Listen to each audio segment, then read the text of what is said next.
बिस्मिल्लाहिर्रहमानिर्रहीम। अस्सलामुअलैकुम नाज़रीन, मैं हूँ ज़ैन अली। नाज़रीन कराम, आज 25 जून है और दिन है बुध का। देखिए, इस घुटन के माहौल में जहाँ पर पूरा अदालती निज़ाम कंट्रोल है, जहाँ पर बहुत से जजेस एक्सपोज हो गए हैं, वहाँ ऐसे भी आज़ाद जजेस आज भी अदलिया में मौजूद हैं जिनके फैसले इस निज़ाम को मज़ीद नंगा कर रहे हैं, जिनके फैसले इस निज़ाम को मज़ीद एक्सपोज कर रहे हैं। कल लाहौर हाई कोर्ट के डिविजनल बेंच ने इमरान खान के 9 मई के हवाले से 8 केसेस का फैसला सुनाया। इमरान खान के 8 केसेस में उनकी जमानतें मुस्तरद कर दी गई, यानी जस्टिस शहबाज रिजवी साहब और जस्टिस तारिक महमूद इस निज़ाम का दबाव बर्दाश्त नहीं कर सके। तकरीबन 48 घंटे तक इस केस के फैसले को महफूज रखा गया और हैरानकुन तौर पर इस केस का फैसला इमरान खान के खिलाफ सुना दिया गया। लेकिन लाहौर हाई कोर्ट के ही जस्टिस अनवारुल हक पन्नू साहब और जस्टिस तारिक सलीम शेख साहब छा गए हैं। 9 मई के 14 केसेस का एक ऐसा फैसला जिसने सब कुछ वाज़ेह कर दिया। इमरान खान ने आज एक दफा फिर इस निज़ाम को बदतरीन शिकस्त दे दी है। इस खबर की तफसीलात मैं आपको बता देता हूं। दूसरी खबर अडयाला जेल से है। अडयाला जेल से एक बहुत बड़ा ऐलान कर दिया गया है। बहुत बड़ी तब्दीली आ चुकी है। शहर इक़्तिदार में पिछले चंद घंटों के अंदर हलचल मची हुई है। इस खबर की तफसीलात भी आपको आगे चलकर बता देता हूं, लेकिन पहले जस्टिस अनवारुल हक पन्नू और जस्टिस तारिक सलीम शेख साहब का वो एक फैसला जिसने इमरान खान को बहुत बड़ी फतह दी है, इस खबर की तफसीलात सुन लीजिए। देखिए, वैसे तो 9 मई के 8 केसेस का फैसला जो कल लाहौर हाई कोर्ट के डिविजनल बेंच ने सुनाया, इस केस की मुकम्मल तफसीलात मैं आपको मुख्तलिफ वीलॉग में बता चुका हूं कि प्रोसिक्यूशन ने 9 मई के हवाले से इमरान खान के खिलाफ क्या सबूत कमरा अदालत में दिए थे, क्या अजीब मंतकें कमरा अदालत में पेश की गई थी कि जनाब इमरान खान के बयानात इंटरनेट पर मौजूद हैं, जो बयानात वजह बने 9 मई की। इस वजह से हमने पिछले 1 साल से इमरान खान की जमानतें नहीं होने दी, पिछले 2 साल से इमरान खान को जेल में रखा हुआ है। यानी वो मंतकें जो कोई सोच भी नहीं सकता था, उस किस्म का बयान जो है वो प्रोसिक्यूशन कमरा अदालत में देती रही। उसके बावजूद जस्टिस शहबाज रिजवी और justice Tariq Mahmood Lahore high court के दोनों जजेस ने इमरान खान को जमानतें नहीं दी। 8 केसेस में इमरान खान की जमानतें मुस्तरद की। इन 48 घंटों के अंदर क्या कुछ होता रहा, इस हवाले से भी मैंने आपको बताया था कि चीफ जस्टिस याया अफरीदी साहब पिछले तकरीबन 2 दिन से लाहौर में मौजूद थे। मुबैना तौर पर यह खबर गर्दिश कर रही थी कि चीफ जस्टिस याया अफरीदी साहब ने इन 2 जज साहिबान से मुलाकात भी की और मुलाकात के फौरी बाद जब इस महफूज केस का फैसला सुनाया गया तो जमानतें इमरान खान की मुस्तरद कर दी। लेकिन जहां पर जस्टिस शहबाज रिजवी साहब और जस्टिस तारिक महमूद साहब इस निज़ाम का दबाव बर्दाश्त नहीं कर सके, वहां पर जस्टिस अनवारुल हक पन्नू और जस्टिस तारिक सलीम शेख साहब जैसे जजेस भी इस अदालती निज़ाम में मौजूद हैं, जिनके एक फैसले ने इमरान खान को फतह दे दी है, जिनके एक फैसले ने इस निज़ाम को मजीद नंगा कर दिया। वो खबर क्या है मैं आपको बताता हूं। देखिए, 9 मई के टोटल इमरान खान के ऊपर 22 मुकदमात थे। 14 मुकदमात का फैसला आज से 3 माह पहले हुआ। 8 मुकदमात इमरान खान के रह गए थे जो लाहौर हाई कोर्ट के डिविजनल बेंच के सामने गए। जो 14 मुकदमात इमरान खान के थे, उन मुकदमात की समाअत की थी जस्टिस अनवारुल हक पन्नू साहब ने और जस्टिस तारिक सलीम शेख साहब ने। ये लाहौर हाई कोर्ट के 2 जजेस हैं। अब अंदाजा कीजिए कि 22 मुकदमात एक ही नौयत के केसेस के बनाए गए थे, यानी 9 मई के दिन के हवाले से इमरान खान के ऊपर टोटल 22 मुकदमात थे। कभी कहा गया कि इमरान खान के हुक्म पर जिना हाउस के बाहर एहतजाज हुआ, कभी कहा गया कि इमरान खान के हुक्म पर थाना शादमान को जलाया गया, कभी कहा गया कि इमरान खान के हुक्म पर लिबर्टी में एहतजाज हुआ। यानी लाहौर में जहां जहां एहतजाज हुआ, उन तमाम तर एहतजाजों की मुख्तलिफ FIRs, मुख्तलिफ मुकदमात इमरान खान के ऊपर बनाए गए थे। यानी एक ही नौयत के मुख्तलिफ मुकदमात थे। 14 केसेस में जब जस्टिस अनवारुल हक पन्नू साहब और जस्टिस तारिक सलीम शेख साहब ने प्रोसिक्यूशन से उस टाइम पर पूछा था कि इमरान खान के खिलाफ 9 मई को लेकर क्या सबूत है, क्या इमरान खान का कोई वीडियो बयान मौजूद है, क्या कोई ऑडियो बयान मौजूद है जिसमें इमरान खान ने बराह रास्त हदायत दी हो कि यहां पर एहतजाज करना है मेरी गिरफ्तारी के बाद, तो फिर तो इमरान खान का कसूर बनता है। प्रोसिक्यूशन ने उस टाइम भी यही मंतक दी थी जो मंतक इस दफा प्रोसिक्यूशन ने दी कि इमरान खान के बयानात इंटरनेट पर मौजूद हैं, जिसमें इमरान खान कह रहे हैं कि अगर मुझे गिरफ्तार किया गया तो रद्द-ए-अमल आ सकता है। इस बयान को बुनियाद बनाकर कल जमानतें मुस्तरद हुई। लेकिन आज से 3 महीने पहले जब जस्टिस अनवारुल हक पन्नू और जस्टिस तारिक सलीम शेख साहब की अदालत में ये केसेस थे, तो 14 केसेस में इमरान खान की जमानतें मंजूर हुई थी।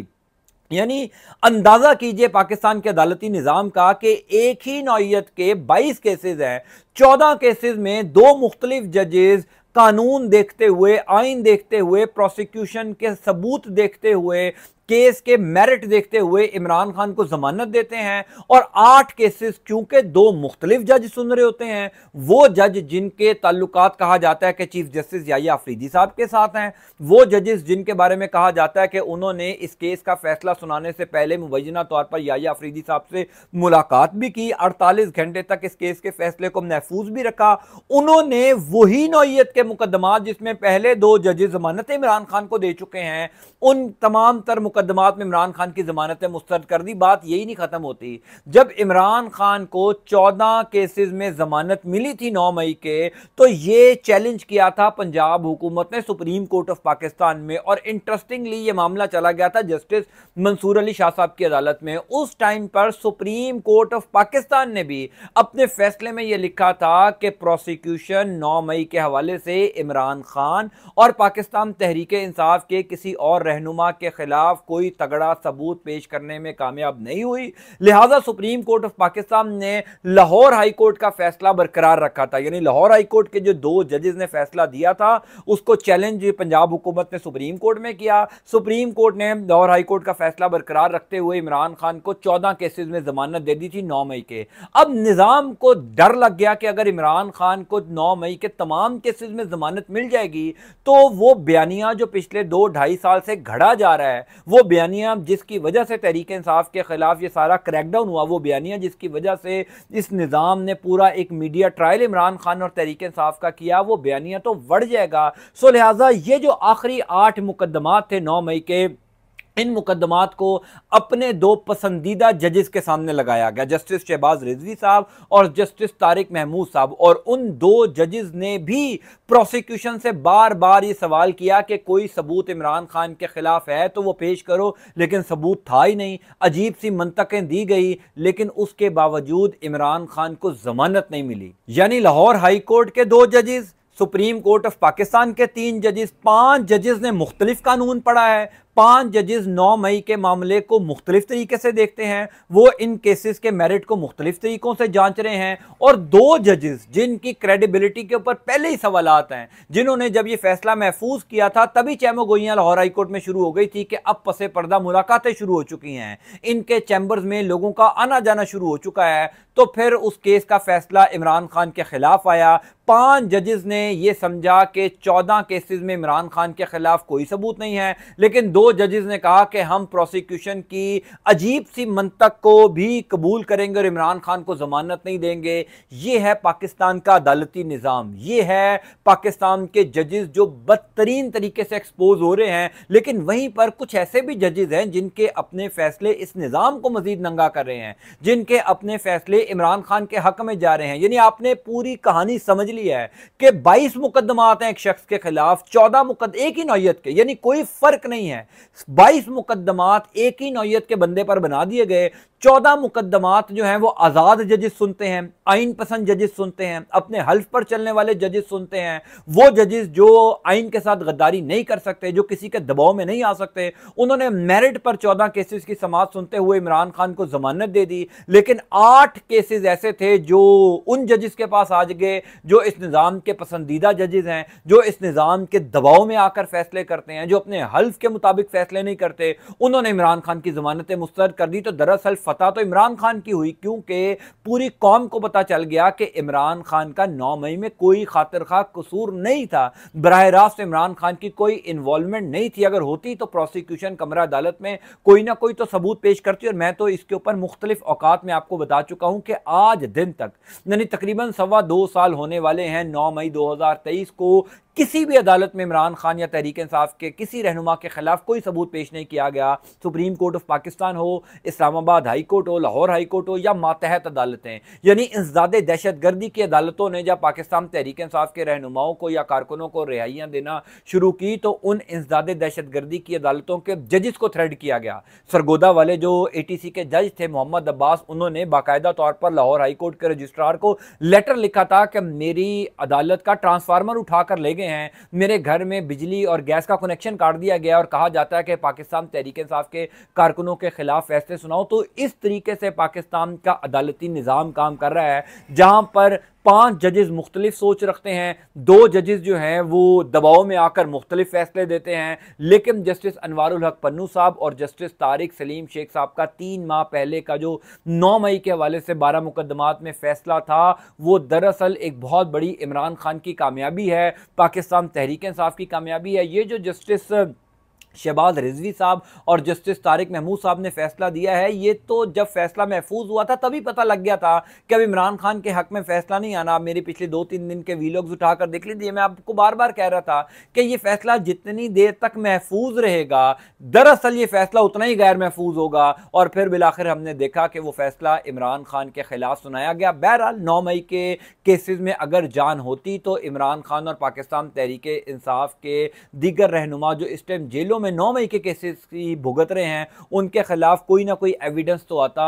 अभी तक कोई सबूत नहीं आ सका। बहरहाल दूसरी खबर की मैं आपको तफसीलात बता देता हूं। दूसरी खबर अडयाला जेल से है। कल से लेकर अब तक आपने देखा कि अलीमा खान साहिबा का वो एक बयान जिसने थरथल्ली मचा दी है कि अली अमीन गंडापुर यानी वजीर आला खैबर पख्तूनख्वा, जिन्होंने इमरान खान के नाम पर वोट लिया, इमरान खान के नाम पर जीते, जिनको इमरान खान ने वजीर आला खैबर पख्तूनख्वा बनाया, अली अमीन गंडापुर साहब के हवाले से अलीमा खान साहिबा ने यह दावा किया कि उन्होंने इमरान खान को माइनस कर दिया। आप मेरे सिर्फ पिछले 15 दिन के वीलॉग्स उठाकर देख लीजिए। जिस वीलॉग में भी मैंने खैबर पख्तूनख्वा की हुकूमत का जिक्र किया, मैंने बार बार ये कहा कि अली अमीन गंडापुर साहब क्रेडिबल आदमी नहीं है, अली अमीन गंडापुर साहब कॉम्प्रोमाइज्ड हैं। अली अमीन गंडापुर साहब के ऊपर पाकिस्तान तहरीक इंसाफ के कारकुनान भी अब यकीन नहीं कर रहे। और अलीमा खान साहिबा ने मेरी उन तमाम तर खबरों को दुरुस्त साबित कहा कि अली अमीन गंडापुर ने इमरान खान को माइनस कर दिया। कल रात को इमरान खान की बहनों की इमरान खान से मुलाकात हुई। उससे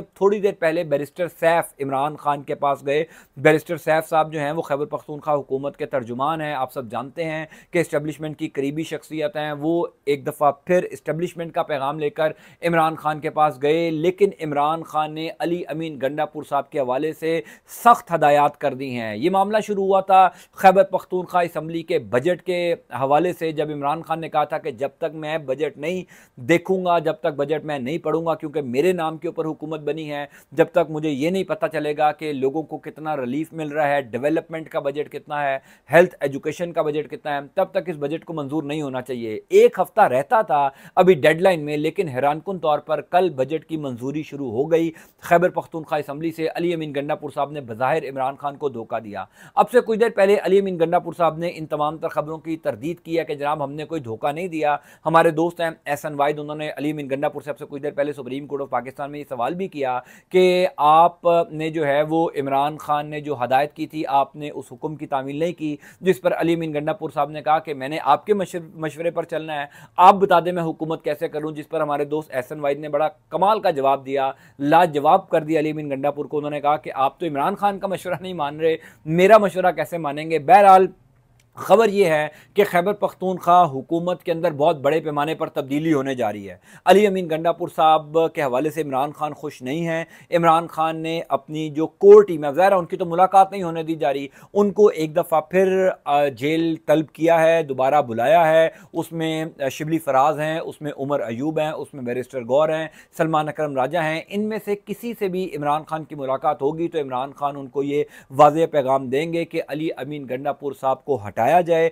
नया वजीर आला खैबर पख्तूनख्वा लाया जाए। क्योंकि अली अमीन गंडापुर साहब ने पिछले 2 साल के अंदर जो भी किरदार अदा किया है, अब वो बुरे तरीके से एक्सपोज हो गए। और अब तो खैर अली अमीन गंडापुर साहब के हवाले से और बड़ी बेशुमार खबरें गर्दिश कर रही हैं कि उनकी नथिया गली में कोई खुफिया मुलाकात हुई, उस मुलाकात के अंदर ये फैसला हुआ था कि बजट मंजूर करवाया जाए, अगर उसके बाद ही बजट की मंजूरी का अमल शुरू हुआ। बहरहाल अलीमा खान साहिबा ने बहुत कुछ कह दिया है और अली अमीन गंडापुर के ऊपर एक मुकम्मल चार्जशीट जो है वो लग चुकी है। आइंदा आने वाले दिनों में अगर अली अमीन गंडापुर साहब को हटाया जाता है तो कौन नया वज़ीर आला खैबर पख्तूनख्वा होगा। इमरान खान को एक दफ़ा फिर धोखा दिया गया। मुझे इमरान खान के वो अल्फाज आज दोबारा याद आ रहे हैं जब उन्होंने वज़ीर आज़म हाउस से निकलते हुए कहा था कि कोई रह तो नहीं गया। एक दफ़ा फिर इमरान खान को धोखा हुआ, इमरान खान को उनके अपने लोगों ने चीट किया। अगर इमरान खान को बजट दिखा दिया जाता, इमरान खान के सामने बजट के तमाम तर चीज़ें रख दी जाती तो इसमें हर्ज क्या था। लेकिन कुछ लोगों को मंजूर नहीं था कि इमरान खान बजट देखकर मंजूर करें, इसी वजह से अली अमीन गंडापुर साहब को इस्तेमाल किया गया। बहरहाल खबरों की तफसीलात मैं इंशाल्लाह आपको आगे भी चलकर बताता रहूँगा। अल्लाह ताला आपका आपके अहल खाना का हामी नासिर हो। मुझे अपनी दुआ में ज़रूर याद रखा कीजिए। अंटिल नेक्स्ट टाइम, अल्लाह हाफ़िज़।